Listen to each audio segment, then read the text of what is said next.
In video 64 of Tensor Calculus, we'll apply the formula we derived in the previous video to evaluate the normal components for each of our sample surfaces. Here we have the formula we derived in the previous video for the normal. Now, of course, we could just take this as is and work through each of the indexes one at a time to evaluate the normal in any given surface, but we'll save ourselves some time if we unpack it in a form that's a little more convenient. This is similar to what we did back in video 56, where we evaluated the cross product and curl for each of our coordinate systems. So let's start with this.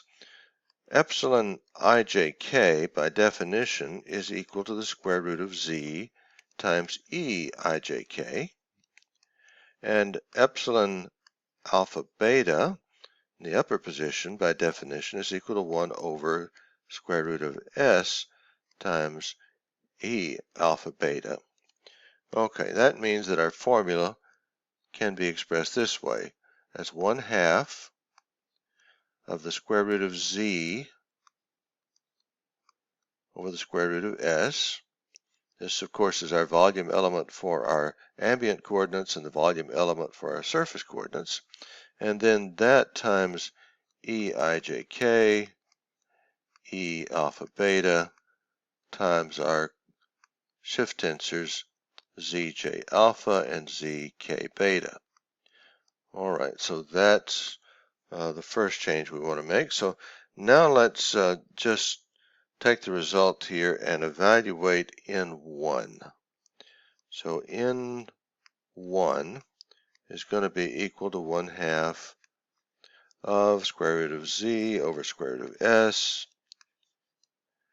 All right, and this time let's work our way through each of these indexes one at a time. Now what we have is a free index of I, and we've said that I is going to be 1 in this case, so we can go ahead and write that down. Now j, k, alpha, and beta are all dummy indexes. So given that I is 1, then j and k have to be either 2 or 3. If j or k were 1, then we'd have a duplicate and the value would be equal to 0. So for the expression to be non-zero, j and k have to be different than the free index. So j and k can be 2 or 3. Alpha and beta, of course, can be 1 and 2. So that means that there are 4 possibilities here. So we start with E1, 2, 3, E1, 2, and the shift tensors would be j here is equal to 2, alpha is 1, k is 3, and beta is 2. Okay, the next iteration would be if we flip 2 and 3 here. So we'd have E1, 3, 2, E1, 2, and Z3, 1, Z2, 2. Now the upper index is for the ambient coordinates and the lower index is for the surface coordinates. All right, third one then, we'll do it down here, is we're going to have to repeat these two and switch indexes 1 and 2 in the upper position. So we'll have E1, 2, 3, and this time E2, 1 in the upper position, and that's going to give us Z2, 2, Z3, 1. And finally, we'll have E1, 3, 2 and E2, 1. And that's going to be Z3, 2 and Z2, 1. So these are the only 4 possibilities as we work our way through the dummy indexes j, k, alpha, and beta. Okay, now 1, 2, 3 is an even permutation. 1, 2 appears an even permutation. So each of these factors is going to be positive 1. So this term will be a positive term. Over here, E1, 3, 2 is an odd permutation, which means this is negative 1. E1, 2 is a positive 1. So this term will be negative. All right, down here, The permutation 1, 2, 3 is even, but 2, 1 is odd, so this is going to be a negative term right here. And then in the last example here, this last term, E132 is an odd permutation and E21 is an odd permutation. Both of these factors are negative, so the term itself is going to be positive. Now the other thing to notice is that this term and this term are identical. They're in a different order, but it's Z21 and 32. Here it's the same two factors, but they're just in the opposite order. Likewise, these two are the same. So we can combine this one with this one to give us two of them. They're both positive, and of course we can combine these two together. They're both negative, so we'll have negative 2 times this factor. But each of these have a factor of 2, which will cancel out the 1/2 out in front over here. So that leaves us with this form. We're going to have n1 is equal to the square root of z over the square root of s times this first factor, z2, 1, z32. And of course, we combine this with this to make it 2 times 1/2, so that's just this one term.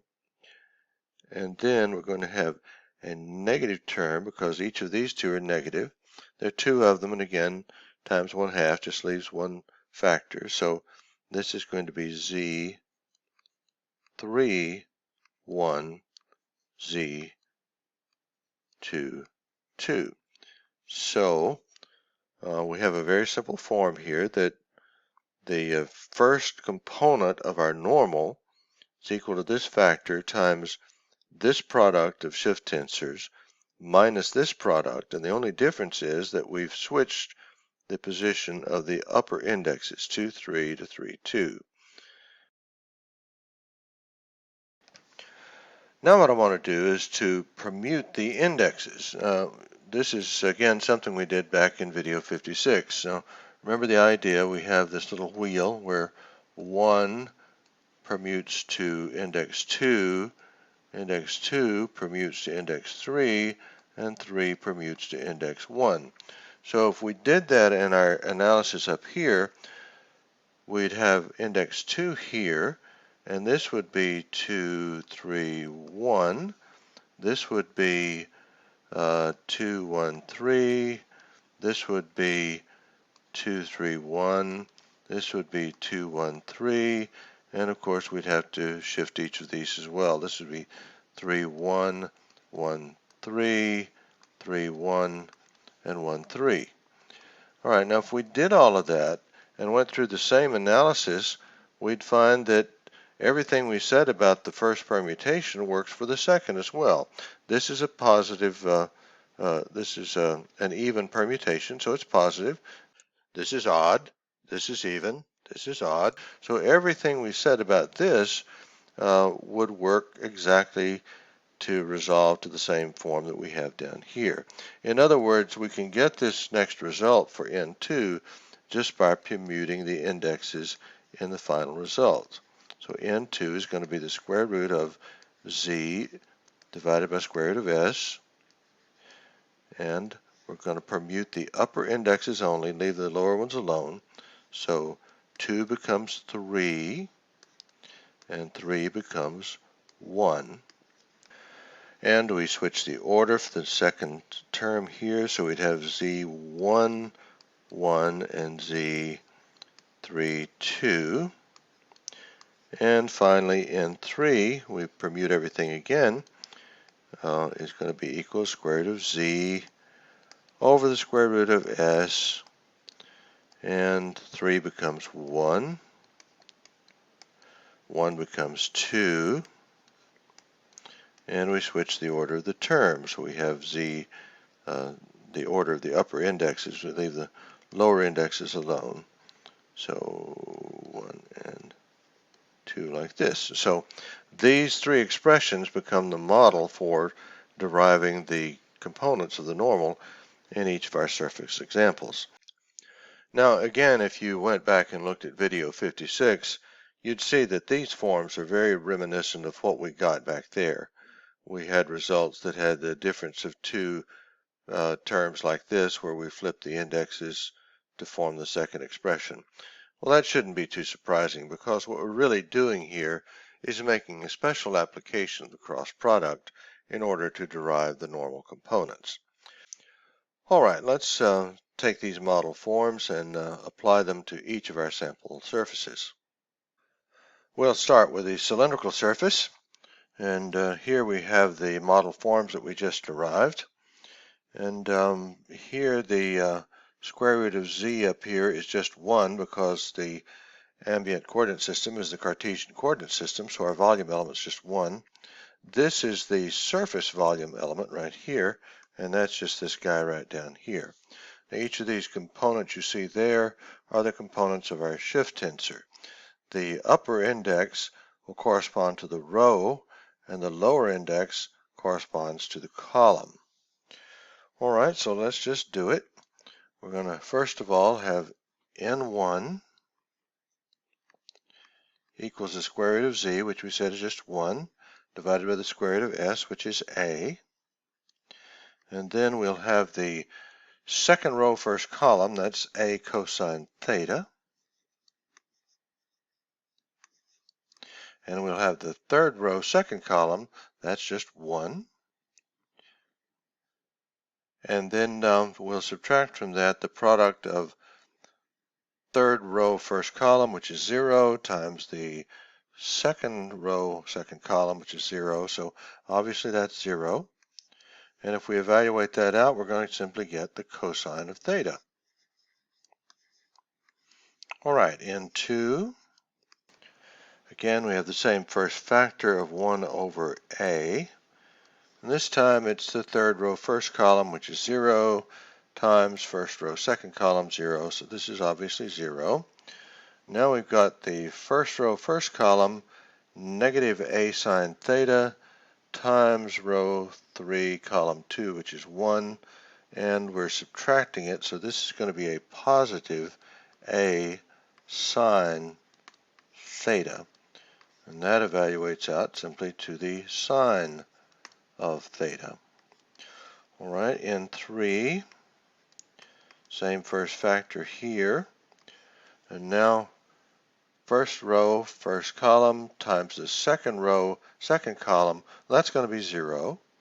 And we're going to subtract from that the product of the second row, first column, times the first row, second column, and that's also 0. So this one evaluates out to 0. All right, so now we have the components we need. That means that the normal itself is going to be equal to cosine theta times x hat, plus second component, which is sine theta y hat, and there is no z component. So that's the result we're looking for. Now let's examine this for just a minute. First of all, what is the dot product of n hat with itself? Well, that's going to be just the first component squared plus the second component squared. Cosine squared plus sine squared is 1, so it is a normal vector. It's a unit vector. The dot product of n hat with itself is equal to 1.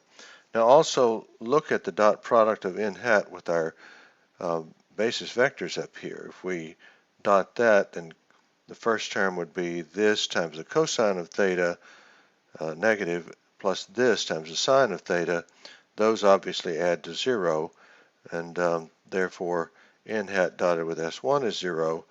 And since s2 has only a z component and n hat has none, then the dot product there is 0 as well.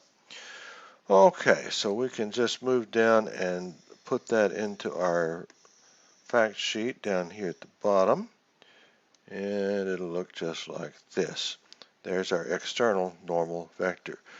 Now while we're here, you can also see that the dot product of our external normal with the contravariant basis vectors is also 0. You can see that for yourself here.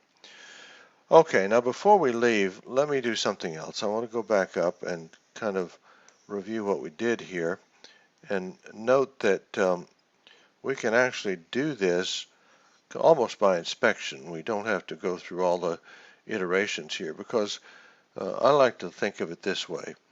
When we're dealing with the first row, like when we're dealing with this expression right here, then what I do is draw a line through this row because I'll ignore that. And now what I'm going to do is form two kind of cross products here. We're going to form this product with this one. It's 2 with 3 here, and we're going to subtract this product going the other way. So it's this minus this. And then when we deal with the second one, we draw a line through this row, and we're going to form a cross product again with this up to here minus this product here to here. So we start by drawing a line through the row that we're dealing with to correspond with this number. Then we form this product across the way by starting with the one below the row we marked out and forming the product that way. Now the third one, we draw a line here, and then cycling around, we'd form this product minus this product. So we can actually, by looking at this from a sort of a geometric pattern, we can do that whole thing just by inspection without having to actually rely on the formal model over here. So let's move on to the spherical surface and evaluate that normal using that technique. All right, here we are with the spherical surface, and watch how easy this is. We're going to start with N1, and first of all we have our factor of the square root of z over the square root of s. Square root of z is again just 1 because we're dealing with Cartesian coordinates. The square root of s is right down here, so that's a squared sine theta. All right, now we use the technique we described before. We draw a line here, form this product minus that product. So the first product is obviously 0. The second product will be a positive term because we have a negative sign and we're subtracting. So this second term is all we're going to have, a squared sine squared theta cosine phi. Well, a squared sine theta takes out a squared here and one factor of sine theta, so the end result is sine theta cosine phi. And that's the way that works. For N2, we'll have the same first term of 1 over a squared sine theta. And then, according to our technique, what we're going to do is draw a line through the second row. We're going to form this product and subtract that product. Obviously, the second one is 0, so we're only going to have the first, and it's a positive term because we have two negatives here. So we've got a squared sine squared theta, this time with sine phi. Again, a squareds cancel out and one factor of the sine theta, leaving us with sine theta sine phi, like that. Okay, and finally in 3, same first factor.